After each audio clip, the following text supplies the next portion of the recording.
Hi guys, Tab here, hope you're all keeping well. Yes, video time again. Last video we were out in Le Mans, do check it out if you haven't already, it's on the channel. Didn't go down so well, despite the input. I guess the algorithm is a wonderful thing that leaves my brain very much mystified a lot of the time. But anyway, topic for this video is the Porsche Taycan and the range. Not the distance range, but the model range. Because last time I looked at it, it was so large, my brain exploded and bits of it fell out of my left ear. So in this video, I want to kind of demystify the model range, what it's all about, look at what might be the best bang for buck. It contains a bit of maths that I've done for you. So we're going to be getting down and dirty on the details and looking at the facts and figures. So backing up the theory with some real world data. But the Taycan still seems to be getting a lot of props from the car community for its ability to do what it set out to do. It performs brilliantly, build quality is fantastic, seems to be very reliable, and just a lot of people that were ice heads getting into this car and thinking, wow, you know what, I can actually convert to being an EV driver because of this car. Yes, it doesn't have the sound and that full-on visceral ice crackly bang experience, but it is a darn good bit of equipment. There is no escaping that, and plenty more EVs in the lineup coming out in the future, not just from Porsche, but from other manufacturers as well. I think it's going to be quite an exciting space. A lot of competition.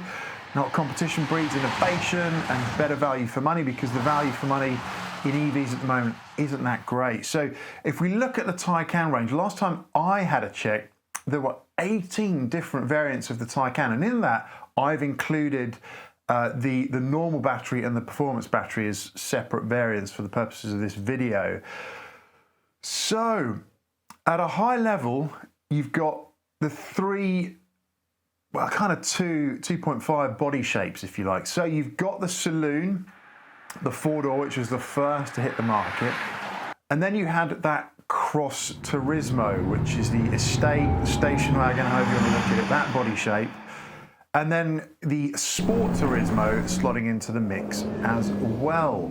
So in terms of sort of sportiness from an ability to go off-road from bottom to top, you've got the standard saloon version, you've got the Sport Turismo, and you've got the Cross Turismo at the top. What is the fundamental difference between all of those? Well, you've got to start with the fact that they're all the same chassis, the same powertrain, the same drivetrain, right? That Porsche EV Taycan chassis shares the same chassis with the Audi e-tron, the GT.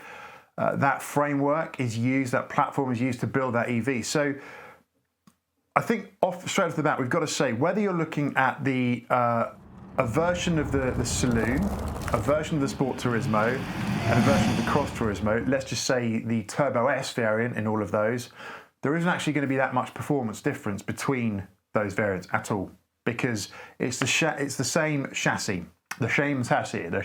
Well, yes, Sean Connery. It's the same chassis for all of those variants. So really, it's just the kind of body shape and functionality. So for the purposes of this video and comparing the bang for buck ability, I'm just going to be looking at the different variants of the saloon version, and you can quite easily map that through to the Cross Turismo and the Sport Turismo. Now, a lot of hype at the moment about the GTS variant that came along, the most recent addition to the Taycan stable, and seems to be getting the most respect in terms of its value for money from a performance versus money price point, a performance pound price point, however we want to call it. But that seems to be getting the most shout outs at the moment in terms of its ability to tick all those boxes. Kind of the Goldilocks Taycan, right? So the GTS variant. You can get the GTS variant in the saloon and you can get it in the Sport Turismo, but you cannot get it in the Cross Turismo variant of the Taycan. So the price range for the Taycan starts at £74,000 for the base Taycan saloon. That rises to £140,000 for the Turbo S saloon. So there is a huge price difference between the bottom and the top. So effectively, there should be a Taycan for everyone out there, depending on what you want. Now, I do understand £74,000 is still quite expensive as an entry-level model for any car, right? So it's not a car that's going to be for the faint of heart. I also need to say, the best way, without doubt, of buying one of these in the UK, if you can and if your company supports it, is through a salary sacrifice company car scheme. Because of the benefit in kind levels for this car, it's an absolute no-brainer to do it this way if you can.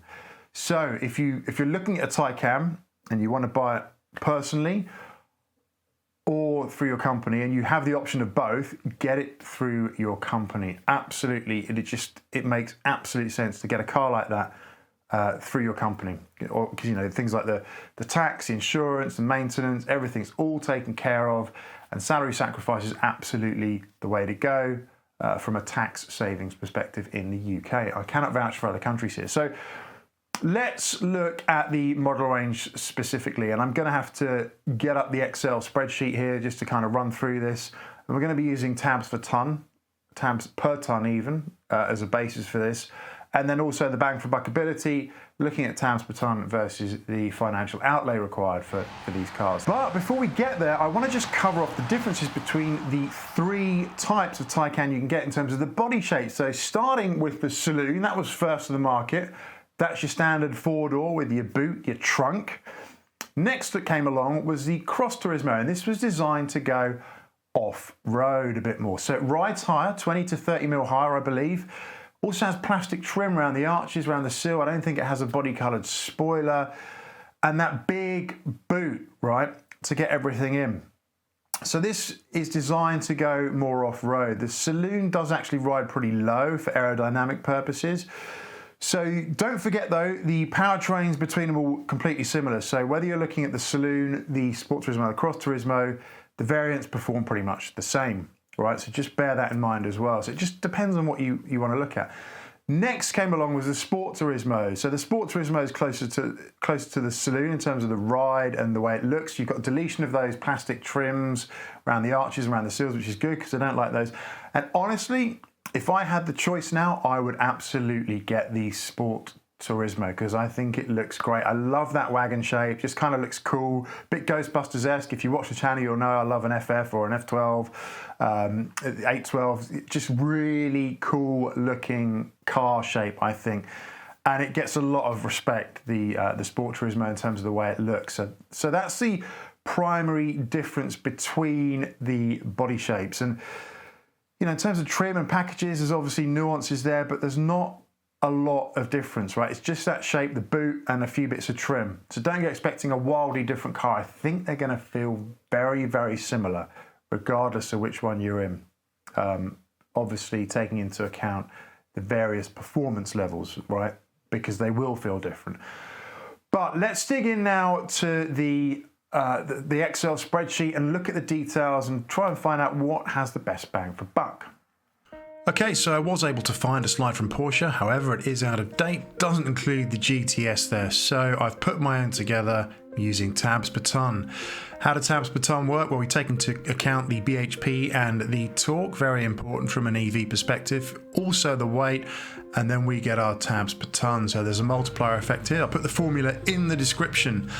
But the base Taycan, let's start there. So the base Taycan is the entry level. It's relatively new. It only has a motor in the rear, no front motor. So this actually has the best range. The range of this is approaching 300 miles, whereas it falls right down to sort of just over 200 for the more powerful variants. So you can see here we've got a nice progression of tabs per ton as expected through the different model variants. So the Taycan Performance Battery Plus, Taycan 4S Standard, Taycan 4S Performance Battery Plus, the Taycan GTS, Taycan Turbo, and of course the rather bonkers Taycan Turbo S. If we're looking at the Cross Turismo, there are no rear-wheel drive only, they're all four-wheel drive as expected. However, you can get the base Taycan in the Sport Turismo flavour. So looking through some of these specific figures here, I think it's worthy of note there is a big jump in torque between the Taycan base model and the Taycan 4S, obviously because the 4S has the additional front motor, so you get that larger overall torque effect. Also, you can see the weight significantly increased between the Taycan And the Taycan performance battery plus obviously that additional weight gain really does make a difference. Stepping up from that 79 kilowatt hour battery to the 93 kilowatt hour battery is going to add additional weight.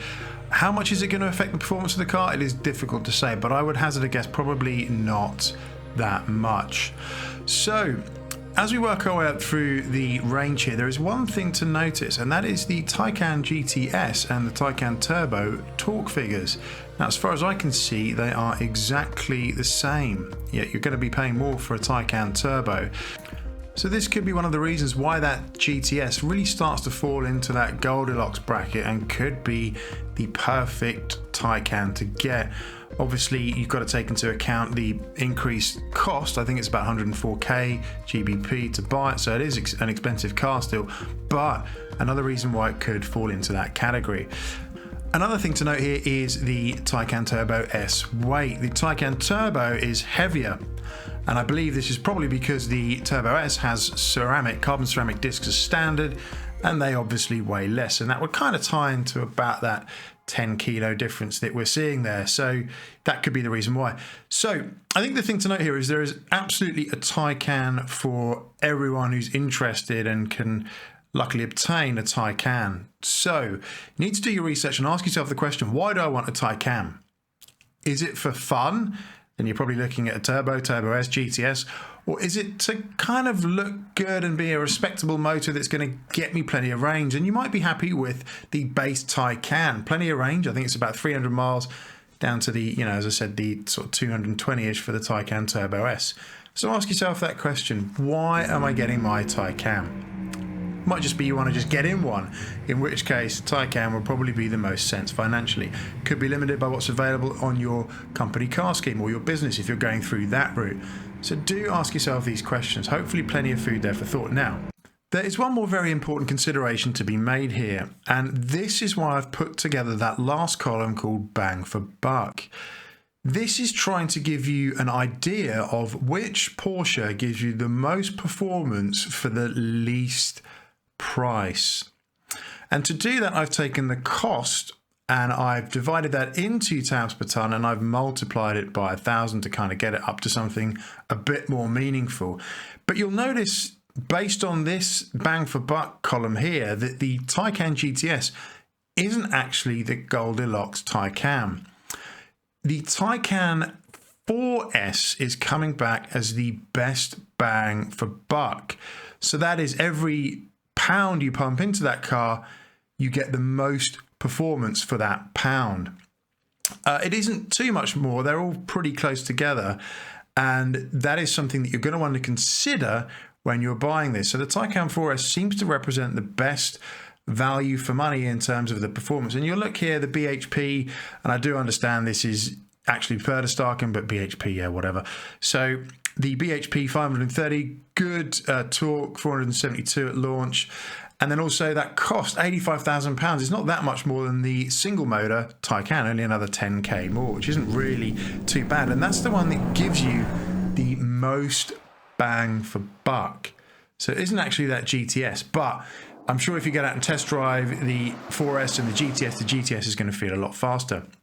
Of course, there's different trim levels. And one other thing to consider here as well is the higher up you're going in the model variant, the less you're going to be paying for those options, right? So if you look at performance battery, if you want to put one of those in a Taycan, you're looking at an additional £4,049. If, however, you want to put one into a Taycan 4S, it's just sort of £3,000, so it's already £1,000 less. The more you're paying for the base model, the less additional optional extras are going to cost you. So this is all something to equate. If you're going to get a base model or a 4S and tick every single box, you might be better off getting a higher base model, say a GTS or a turbo, and ticking fewer boxes or doing so at a cheaper cost. So do weigh that up as well. So there's a few things to consider here, but quite interesting to see that the Taycan 4S seems to come out as the best bang for buck. Now, I'm sure, this is just my theory. I'm sure you've all got your own input as well and theories, so do feel free to comment. It'd be very interesting to hear your thoughts on this, but I just wanted to get that out there, right? Of course, if you want to go for all-out brutalness, there is nothing quite like the Taycan Turbo S. As I say, driven one, it blows your mind. It's very fast indeed, but you got to pay for it. Okay, that is it for this one. Hope you liked it. Do like and comment if you've got your own input, because it's quite an interesting topic. Lots of different theories and input on this, so feel free to comment away. Do like, do subscribe, massively appreciate it, and I'll see you on the next one. Bye for now.